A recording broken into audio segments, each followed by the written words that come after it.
Can you repair relations today, sir? How will you pressure Putin today? Do you feel prepared, Mr. President? Will you find common ground? No earth-shattering moments there, to say the least. We got what we anticipated, but it was a pretty low bar and low expectations, and we met those expectations.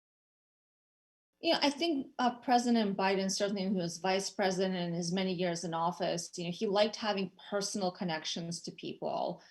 He, I think, thought and continues to think that that's how you get things done. You build relationships, and on the basis of those relationships, you can get down to business. I think Mr. Putin is a very different character. We're not going to have a positive personal relationship between these two presidents. I think the personal relationship is just not going to be there. So I think we have to look at this as a business interaction, nothing more.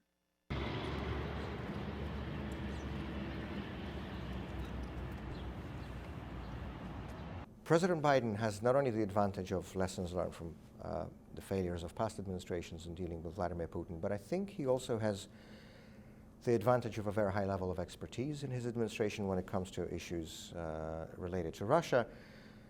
But also, I think he comes to it with the right instincts himself. From the closure of the last private every previous American president made the mistake of trying to accommodate, or to use a term from another historical era, appease Vladimir Putin, and essentially turn a blind eye on the domestic authoritarian abuses under Putin in Russia in a hope of finding some sort of modus operandi with him in international relations. And there are millions of people in Russia who share our vision. But if we remember George W. Bush, who infamously looked into Putin's eyes and got a sense of his soul, if we remember Barack Obama, who declared a reset in relations with the Putin regime, if we remember Donald Trump, who tried to get Putin back into the Group of Eight, and so on and so forth, and we have seen the failure of these policies.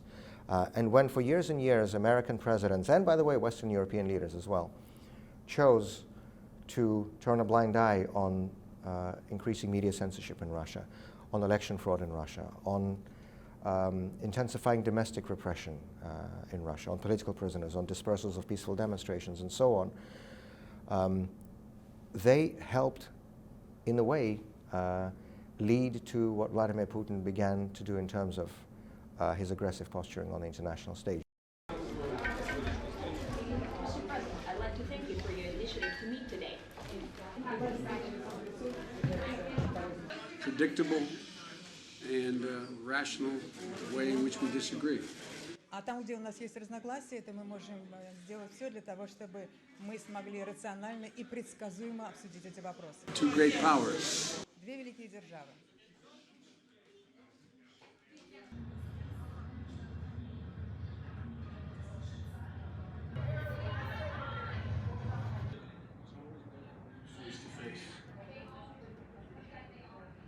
Every time Western leaders, and in particular American presidents, would raise human rights abuses in the Soviet Union, Soviet officials would respond, well, what about you? You have lynchings, you have this, you have that. And of course, every country has its problems with human rights, and the United States of America is no exception. No one is perfect in this regard.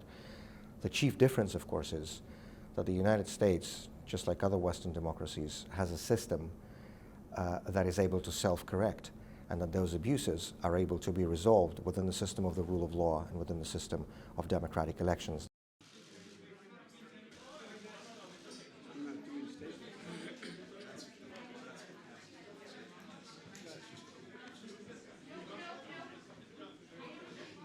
If there are no other practical results from the Geneva summit, I hope President Biden can get at least a handful of those 400 freed, as his predecessors of both political parties in America did back in the Cold War era.